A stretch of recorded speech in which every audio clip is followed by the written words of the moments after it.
I'm just excited to be able to share this place soon. When Hayley Morris and I sat down, when I sort of first put the idea in place here, I think it was something along the lines with, we have to share this place with the world. And finally it's happening. Hey everybody, it is Dani Valent with you for an episode of Dirty Linen, and I love it when we do an episode on location. Today we are continuing with our Journey to Barragunda series. This is the third episode of catching up with Simone Watts as she journeys towards opening Barragunda restaurant at Cape Schanck on the Mornington Peninsula. The most exciting thing about this episode is that I'm actually sitting in the dining room at Barragunda just a few short weeks before opening, and I'm here with Simone.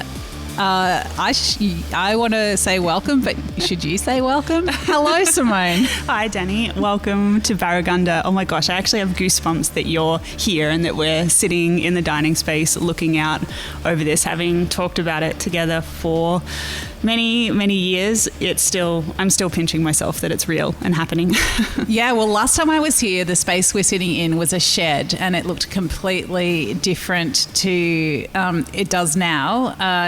It's so wonderful to be here, to know the hard work that you've put into it and just the commitment and belief that it's taken to get to this point.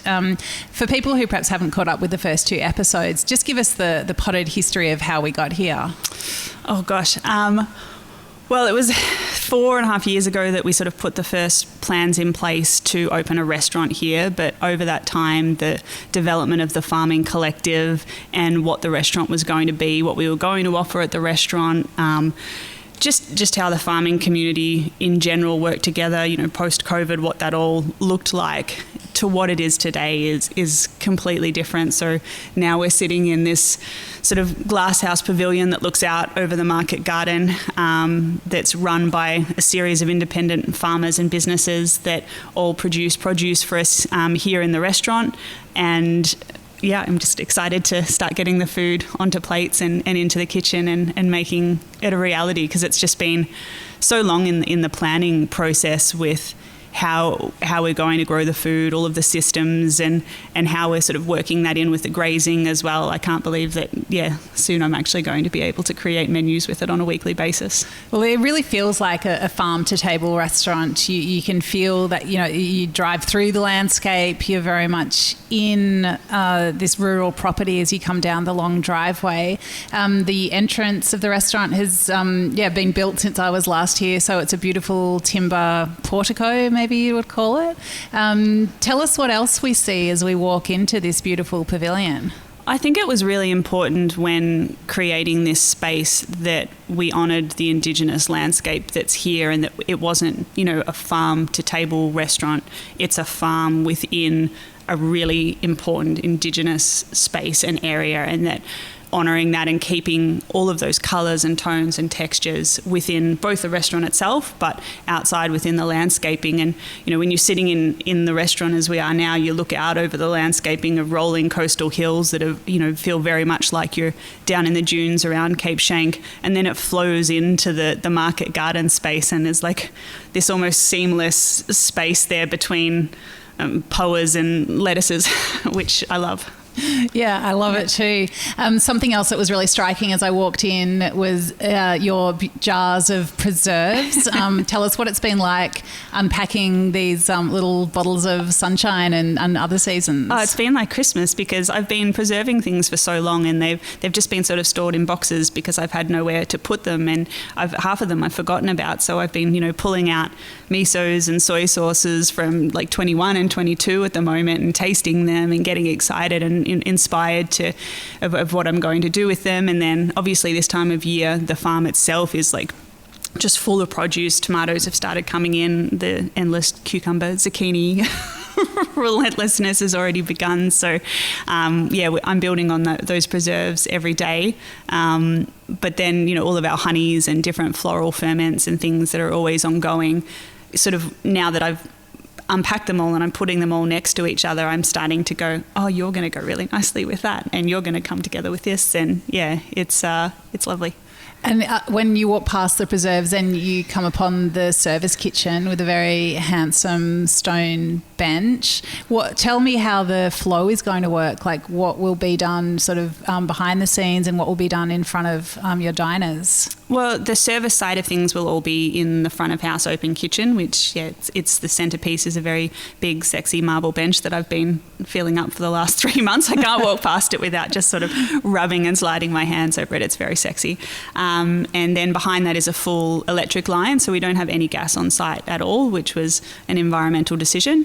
But also it's just very functional. It's so much easier to clean and streamline, and I think in an open kitchen that looks really lovely. But as you know, I do a lot of fire cooking as well, so we do have a beautiful hearth going in outside, which Sam, the brick chef, is putting in for us, and it's probably a nice time to, we sort of haven't mentioned the story behind that yet, which I'm really excited to share with people. So a lot of people would know the Summertown Aristologist over in South Australia, which sadly closed down, I think, last year or the year before. And Sam, the brick chef, actually built that oven once upon a time and was too sad to see it sort of just, disappear to the potential new owners and who knows, get torn out or something like that. So he's actually purchased it back, and we're reconditioning it, and it's going to be rehomed at Barragunda.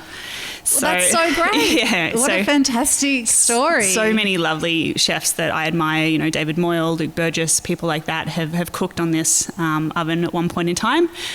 So one day we're going to have some sort of Summertown reunion here at Barragunda, but it speaks really loudly to our recycling, repurposing kind of philosophies on the farm, but also, just a really lovely story to be able to share with people, and I can't wait for it to go in and start playing. So we've put doors on it, so it works as both a smoker and as a hearth. So we'll be doing a lot of different things out there.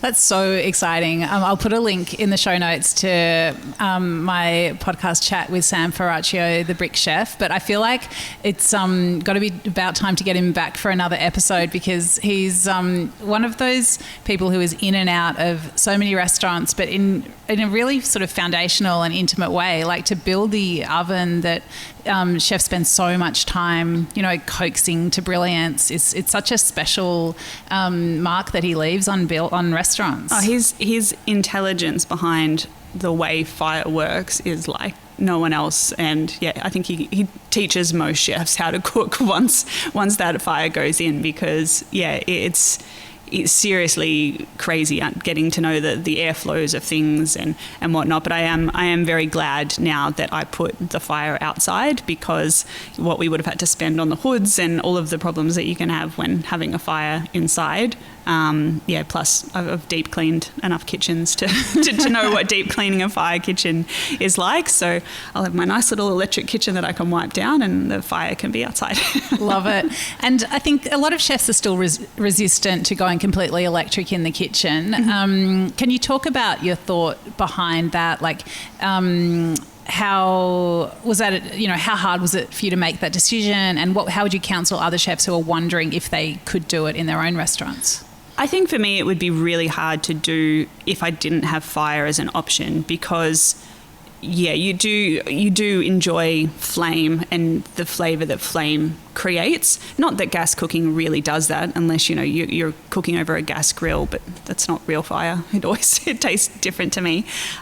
So to me it was really quite easy to get used to. Everything's more streamlined, it's cleaner, it's faster. I think people always seem to think that there's not that immediate heat, so it doesn't heat up quickly, but it's really not the case. And what it saves you in time with deep cleans over a year, I think a lot of studies have been done on that. Of you think about all of the stovetops and everything that you have to soak and scrub clean. It's a lot of time, and when you're looking at what wage costs are like these days, you can pay someone to wipe something down or spend 3 hours scrubbing it at the end of a Sunday. Then I know what my decision is. Yeah, I love that. And you mentioned Luke Burgess earlier in relation to Summertown Aristologist, but he's also been a big advocate for chefs going electric in the kitchens. Yeah. So I'll put a link in the show notes to my chat with Luke around that as well, with the Cook Safe Global Coalition. I love all these little interwoven connections and stories, Simone. So I want to talk about this beautiful dining room.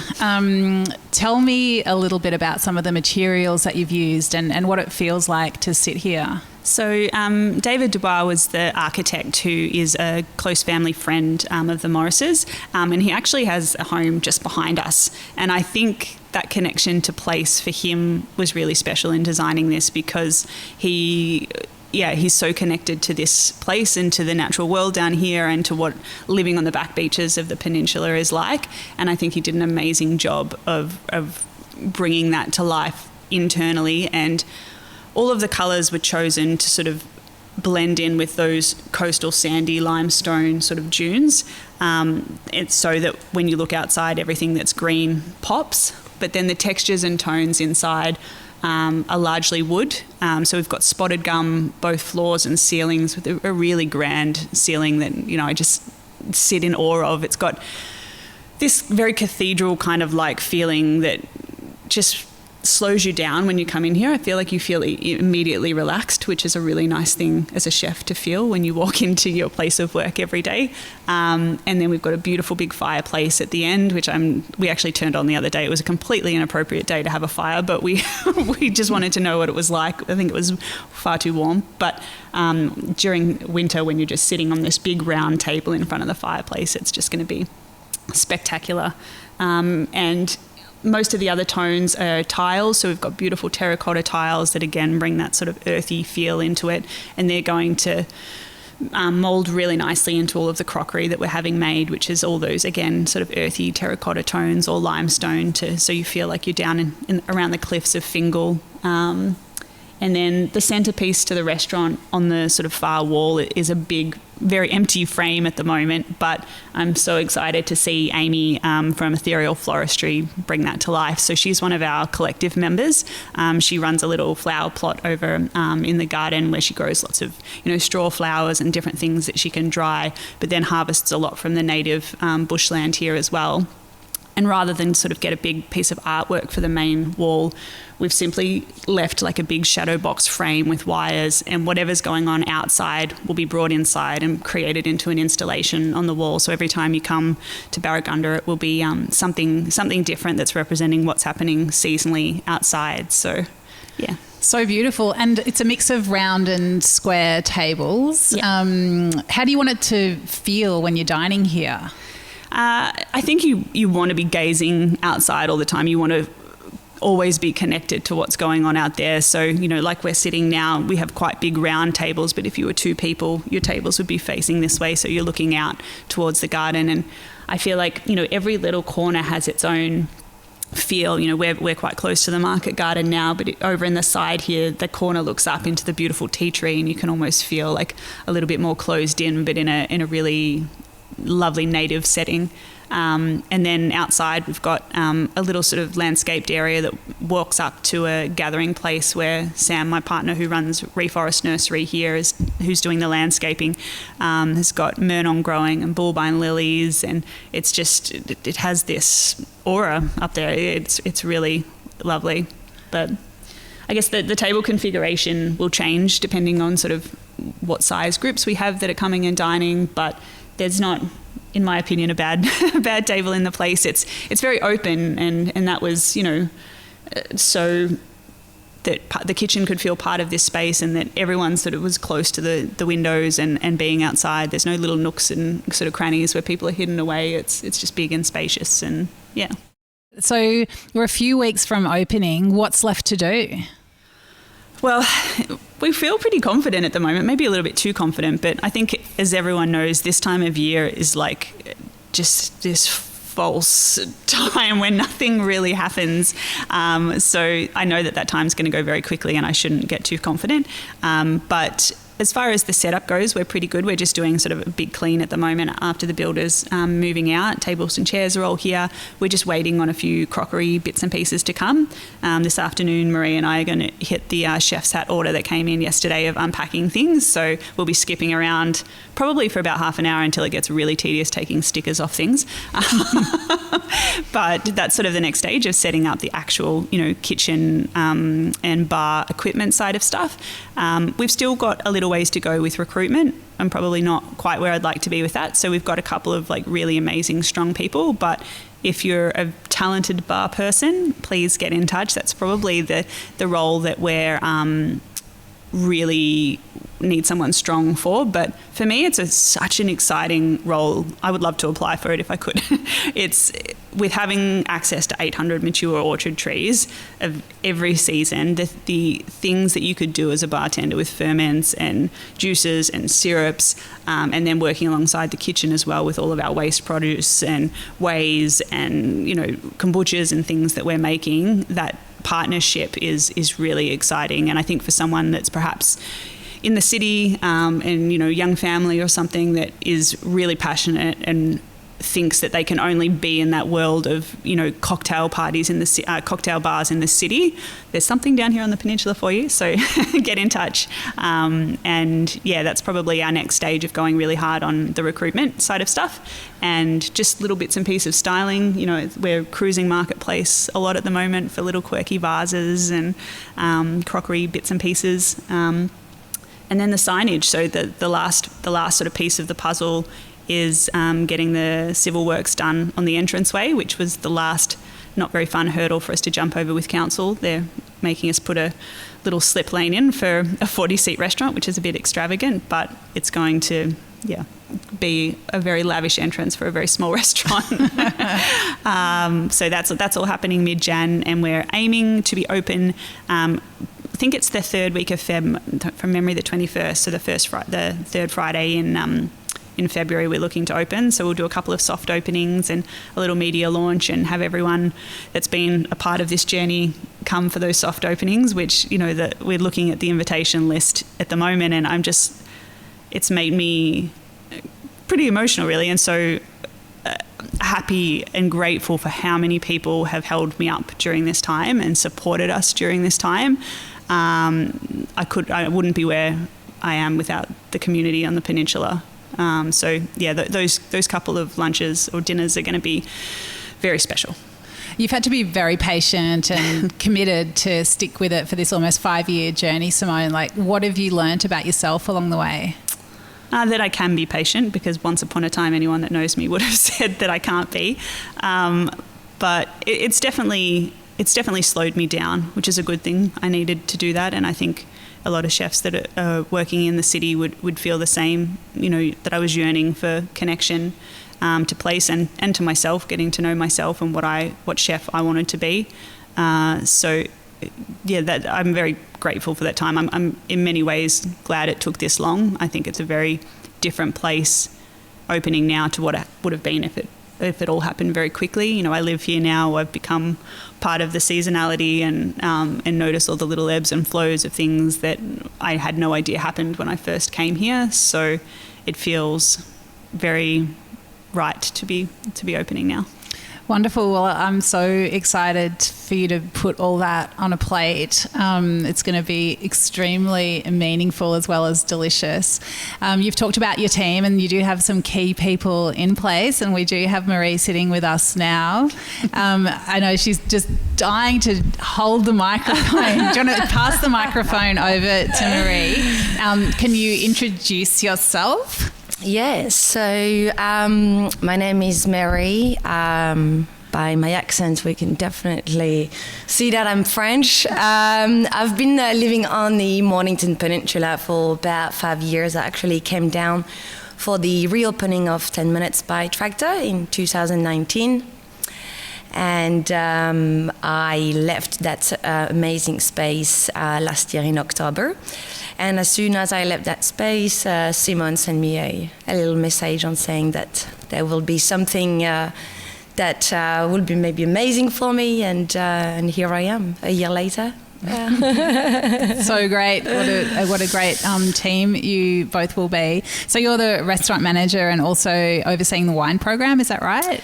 Yes, indeed. The wine program, so myself and my assistant manager, Chris, both of us, we've been in the hospitality industry for a fair bit of time now. So in terms of the wine, we sort of know what we like, and also we know what will be great here in sense of we would like to showcase what people are natural wines and people that have the same philosophy as us, ethos, and in the vineyard, and and there is some amazing winemaker here in Victoria as well as South Australia, Tasmania, and overseas. Yeah, even France. Yeah, I have to.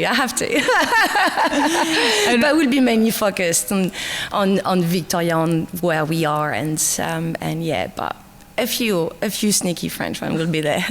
And Marie, what appealed to you about working at Barragunda? Well, I lived in Provence in a farm. So my father was so he's retired now, but an organic farmer, so vegetables and fruits. So the landscape right here is sort of what I had back home. So for me, first of all, that makes sense to me, but it's also, I'll say, a new generation of restaurants. We need to focus on the produce and the seasonality, and for me, coming into here, it's definitely a restaurant that makes sense.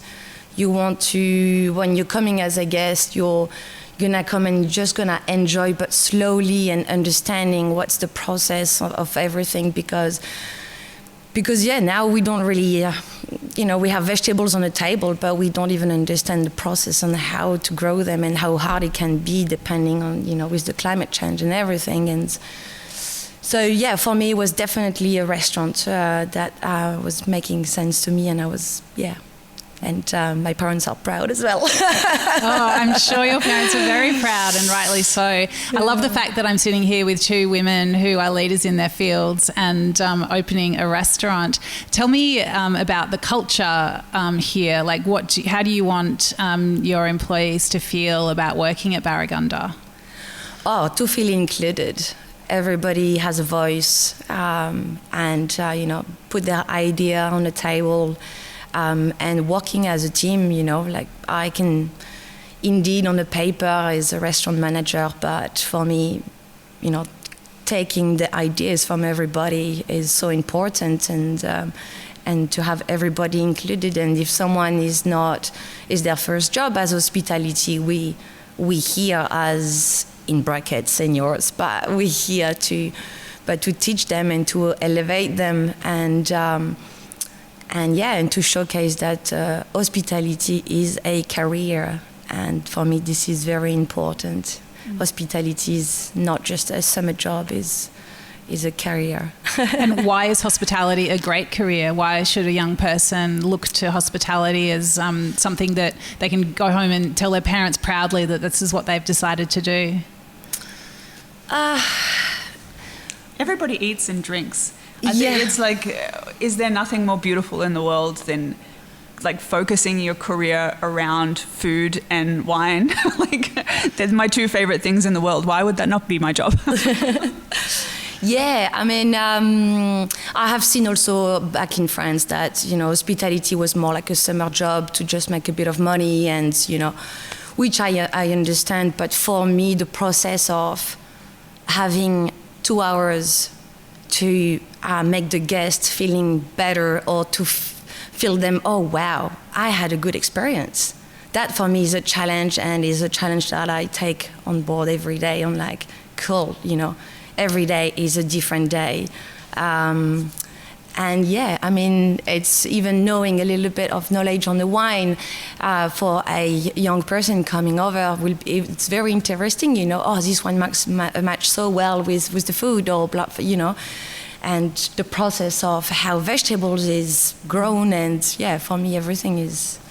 I think it goes back to that connection to place as well. I think there's not many jobs where you have that opportunity to learn, whether it be food or wine, of where things are coming from, and understanding terroir of wine and provenance is something that in turn connects you back to the natural world. And I think it's the same with food and vegetables, seasonality of fruit, seasonality of native flora, all that sort of stuff. It's bringing people's minds back out to Mother Nature, and that's an important thing no matter what your career is. So I think Yeah, well, I think the feeding people in a place, with a very intentional setting, and very thoughtful progression of flavors and food, wine. I think it is so profound and life-changing for the people who deliver it, and absolutely like creating those memories for guests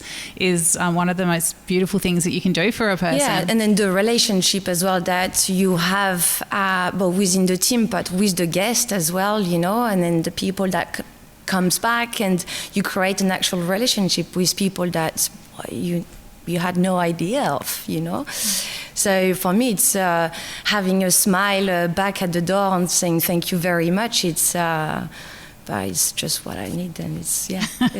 Well, I'm absolutely thrilled to be in the room where you're going to create these experiences, and I feel like next time I come here, if it's full of people and there's energy and conversations, and the walls are absorbing those thoughts and feelings, it's going to be even more special. Any final words, Simone? Gosh. I'm just excited to be able to share this place soon. It was when Hayley Morris and I sat down when I sort of first put the idea in place here. I think it was something along the lines with, we have to share this place with the world, and finally it's happening. Perfect. Thank you so much. Thank you, Dani.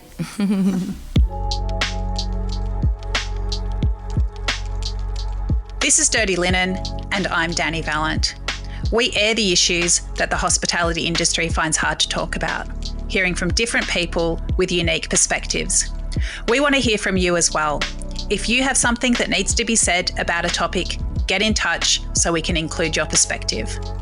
Contact us at dirtylinen@deepintheweeds.com.au or hit us up on Insta at Dirty Linen Podcast. We can't wait to hear from you. This